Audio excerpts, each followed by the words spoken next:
রাজধানী উন্নয়ন কর্তৃপক্ষ রাজুকের পূর্বাচল নতুন শহর। নারায়ণগঞ্জ জেলার রূপগঞ্জ থানা ও গাজীপুর জেলার কালীগঞ্জ থানা এলাকার ৬,১৫০ একর জায়গা জুড়ে এ আবাসন প্রকল্প, যেখানে রয়েছে ৩০টি সেক্টর, ২৬,০০০ আবাসিক প্লট। বরাদ্দ দেওয়ার পর কেটে গেছে প্রায় ৩০ বছর। আজও সেখানে পুরোপুরি বসতি গড়ে ওঠেনি। বেশিরভাগ প্লটই খালি। এর মধ্যে এখন পর্যন্ত মাত্র ৩০০ ভবনের নকশা অনুমোদন নিয়েছেন প্লট মালিকরা।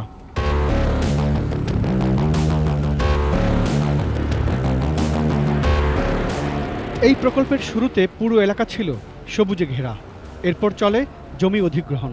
গুগল আর্থ থেকে পাওয়া তথ্য বিশ্লেষণ করে দেখা যায় ২০০৫ সাল থেকে চলতি বছর পর্যন্ত কিভাবে হয়েছে এই প্রকল্পের কাজ, আর কিভাবেই বদলে গেছে প্রকল্পের চেহারা।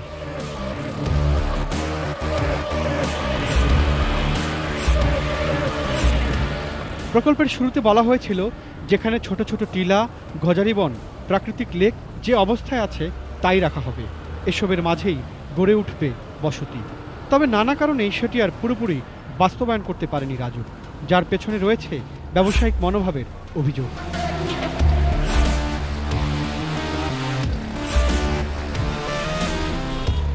ওরা বলছে যে 4th অ্যামেন্ডমেন্টে আমরা কেবল 2টা স্থাপনা দেব, একটা হচ্ছে জাপানের সাথে একটা ট্রেনিং সেন্টার, আর একটা হচ্ছে এই আইকন টাওয়ার, এবং এইটা আমরা কমার্শিয়াল জায়গাতেই দেব। সেই জন্যই আমাদের একটু মডিফিকেশন দরকার। আমরা তখন কোর্টকে দেখালাম যে মাই লর্ড, এখানে দেখেন সমস্ত স্কুল এবং কলেজ থেকে তারা খেলার মাঠ সরিয়ে দিয়েছে, তার মানে প্লটেও তাকে অন্যরকম অ্যারেঞ্জমেন্ট করতে হয়েছে। এরই ধারাবাহিকতায় একবার দুবার নয়, এ পর্যন্ত পূর্বাচলের নকশা মোট সংশোধন হয়েছে 5 বার। তবে পরিবেশবাদী সংগঠন পঞ্চম সংশোধনী চ্যালেঞ্জ করায় আদালতের নির্দেশের কার্যক্রম স্থগিত আছে। শুধুমাত্র 4র্থ সংশোধনী বাস্তবায়ন করতে রাজুককে নির্দেশ দেওয়া হয়েছে।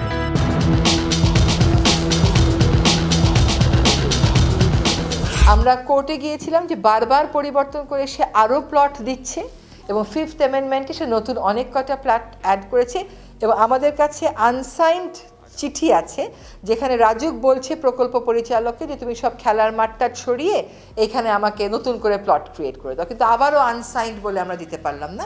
আর এই প্রকল্প পরিচালক কিন্তু রাজুকের সাথে যোগসাজশকে অনেক অন্যায় সাধন করেছে। সে যেভাবে রাজুক বলছে সেভাবেই প্ল্যান মডিফাই করছে।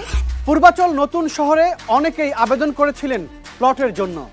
এর মধ্যে লটারিতে ভাগ্যবানরা প্লট বরাদ্দ পান, আবার বরাদ্দ পাওয়া জায়গাও কারো কারো পছন্দ হয়নি।